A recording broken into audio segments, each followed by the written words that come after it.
Sadly, the task of losing an unnecessary 10 pounds was an impossibility, as Lila's love affair with the taboo carbs and seductive fats had already manifested in all its glory. Not to mention, she was told this back when some natural curves were deemed respectable. Now that the goal was to achieve the look of a prepubescent male, she realized she'd have to be dead for 18 months before she had decomposed to the current standard of fashion. Letting out a depressed laugh, she imagined her first movie review would read, "Freshly dug up for the role, Lila Montgomery wows them as the heroine of Night of the Living Dead 22. The second, more dominant reason stardom wasn't in her future was that Lila had a deep-seated aversion to trading sexual favors for career advancement. She was aware that not all successful actresses got their start between the sheets. Take Meryl Streep, for instance. But from what she witnessed firsthand at the AAA, quite a lot did. The sad truth was that when you weighed the odds of being discovered by virtue of your talent against your willingness to put out, there really was no contest. Putting out was the way to go. Lila sat at her desk and contemplated the outcome of her almost 33 years on the planet.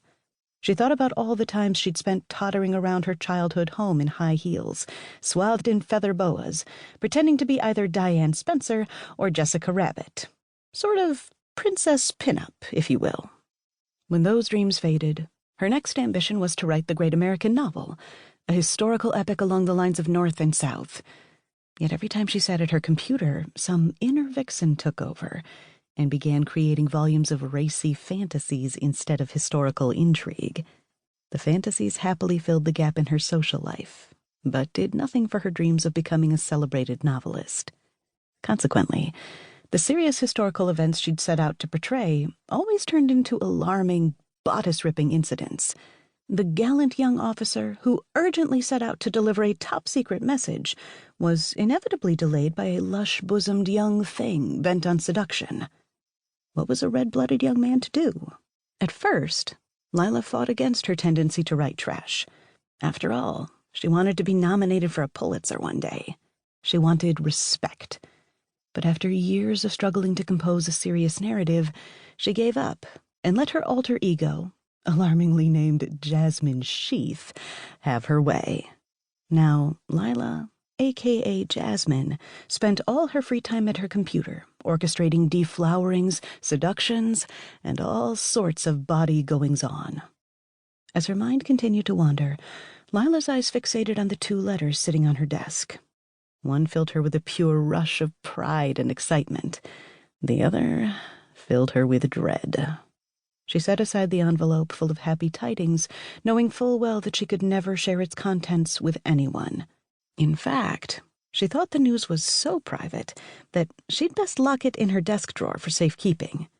Once that task was accomplished, she picked up the other envelope and let out an audible sigh.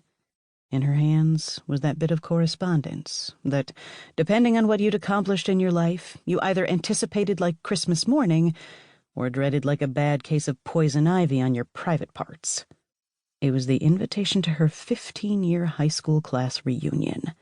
It cordially invited the graduate and his/her spouse to the gala affair being held at the North Hills Country Club, the very same establishment where half her classmates were already 2nd or 3rd generation members.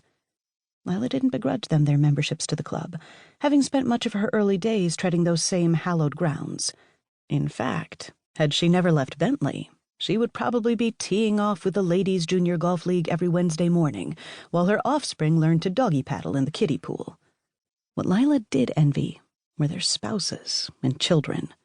She longed for similar domestic bliss. After all, she had worked at least as hard as they had, and what did she have to show for it? A $2,800 a month rent payment on an apartment that she didn't own, and a 5-year-old Mitsubishi, no husband, no babies, not even a pet.